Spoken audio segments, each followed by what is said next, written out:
Welcome to our channel, ladies and gentlemen. When President William Samoei Ruto ascended to power after the 2022 presidential election, he had only two agendas in mind. One was to abolish all the policies and projects that were initiated and sustained by his predecessor, Uhuru Muigai Kenyatta, for the 10 years that Uhuru was in power and replace them with the Bretton Woods institutions, that is the IMF and the World Bank, and by extension, the dictates of the Western machination, majorly USA. That was the first agenda. The second agenda was to ensure that he killed the opposition so that he rules and does whatever he wants. He tried that by buying members of parliament from ODM. He realized that as he was buying members of parliament, members were going alone, but the electorates were still with Raila Amolo Odinga. So what was the plan B? Plan B was to buy the whole opposition, the leaders, the leader of the opposition, so that the people would all swing to his side. And he has managed that. He has now bought the position because he knew very well that he was not going to implement all these dictates of the Western countries if Raila Amolo Odinga was not on his side. It will be street battles every now and then, and he was not going to achieve it. So he got the support of Raila Amolo Odinga. Now, the first policy that William Ruto abolished was subsidies. You remember, Uhuru Kenyatta had placed subsidies on unga, on fuel and electricity. But according to the instructions of the IMF and World Bank, he was to abolish and replace it with high taxes. He did that.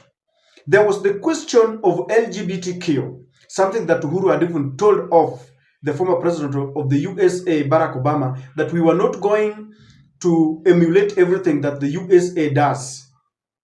We would look at those that will benefit us as a country. But when William Ruto got to power, he knew very well that he was associated with Christianity. So he talked to the Supreme Court and they allowed the members of the LGBTQ to have freedom of association. Then there was the GMO, genetically modified organisms.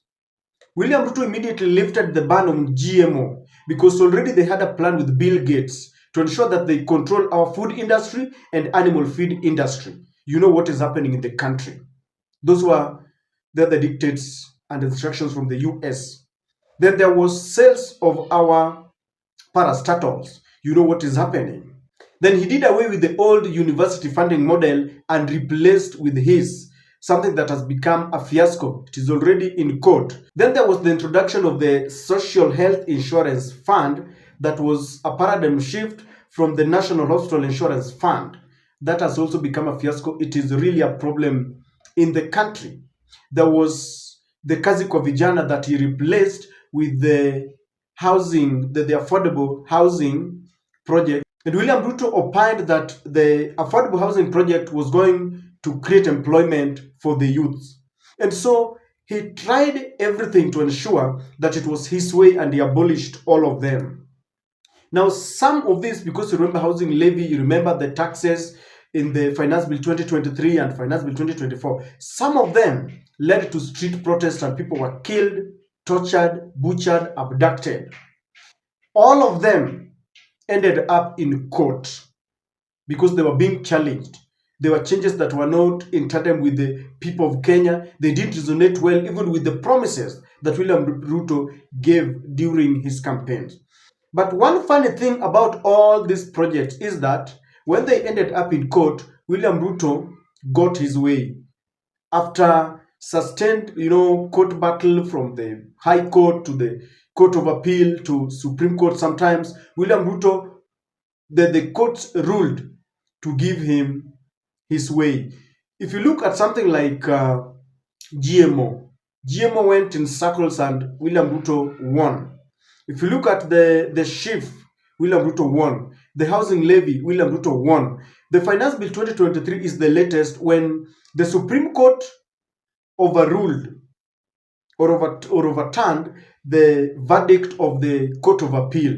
And they said that the Finance Bill 2023 was legally constructed and there was proper public participation.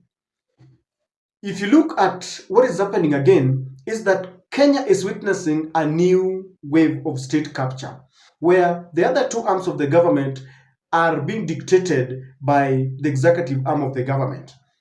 Parliament is not independent, neither is the judiciary. If you look at the independent institutions like DPP, EACC, DCI, and even the NIS, they are all puppets of the president. Now, there is a question that many people are asking. How is it that William Ruto is getting his way? Everything that gets to the judiciary, that gets to the courts must rule his way. For example, when the 7 judges of the Supreme Court overturned the verdict of the appellate court, does it mean that the judges that are at the High Court or the Court of Appeal do not understand what they are doing? And people have been wondering, does it mean that the Supreme Court has got even better judges, more learned? Why are they overturning every rule to ensure that William Ruto gets his way? Charles Kanjama had an opportunity to explain this within the legal circles. The fact that I sit in a higher court doesn't mean I am more brilliant, doesn't mean I am wiser than a judge in a different court. It just means that I've been given a different function, right, to review the decision of this other judge. There is a famous English judge, I think it was Lord Denning, who said that the judge, the decision of the Supreme Court is not final because it is right. It is right because it is final. What does this mean? That because they are the final decision maker, their decision is vested with rightness just because they were the last one to make the decision. It is not that it became final because it was right. You understand what I mean? Right. Just by virtue that some judges operate in a higher court gives them the leeway of overturning other ideas. It doesn't mean that the other judges were wrong. And even as we speak, I understand that there's a lot of tension because William Ruto is getting his way. The other judges are not happy. But what exactly is happening?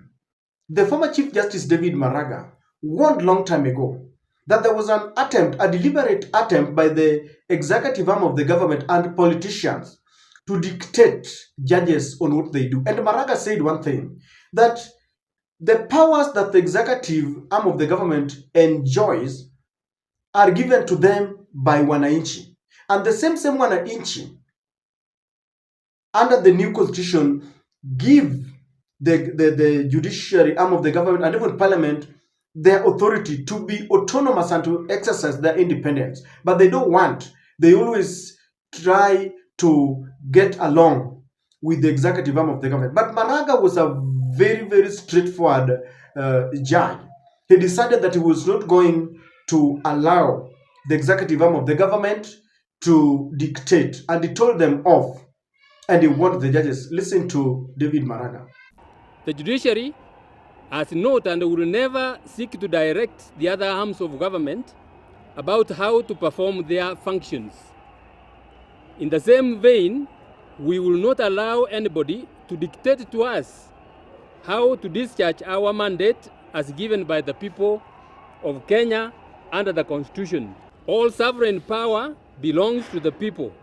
We therefore will never agree to work in accordance with the whims and desires of the executive or parliament. The judiciary, as currently constituted, cannot and shall not guarantee a particular outcome to any individual. On our part, we are prepared to pay the ultimate price to protect the Constitution and the rule of law. Madam Martha Koome, who's the president of the judiciary, did not listen to the advice of David Maraga, and they are dancing along together with the executive. Now, the problem is that instead of working for the people who gave them the powers to be there, they're now working for William Samoei Ruto.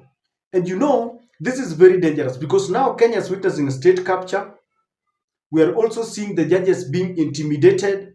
There's a lot of corruption and there is Western pressure. because Meg Whitman is there, so that the judges cannot exercise their autonomy, their independence, because they fear. At some point, William Ruto had said that, I will not allow the judges to make rulings that go against my will.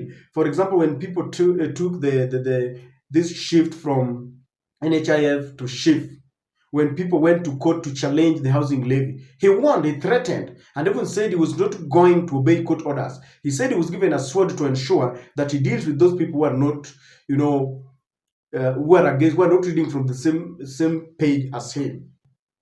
So people will decide that they take laws into their hands, and in the end, you will try to scrutinize these arguments, and you will agree that we cannot have a country where the judiciary does not listen to us. Parliament does not listen to us. This is the reason why Parliament passed the Finance Bill 2023 and Finance Bill 2024 that led people to the streets. Even William Ruto himself succumbed and decided that he had abolished he didn't even sign the Finance Bill 2024.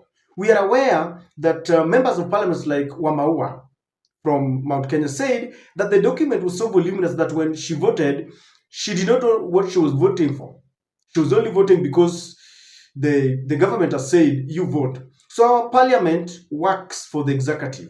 The judiciary works for the executive. And as such, people will lose faith. And I believe they have lost faith even in our government. If they've lost faith in parliament, they've lost faith in the judiciary. And we are left along the highway. And when people are on the highway, the only thing they realize that the government only listens to street protest. Tension is building. And it will reach a point where push comes to shove, and they won't believe it.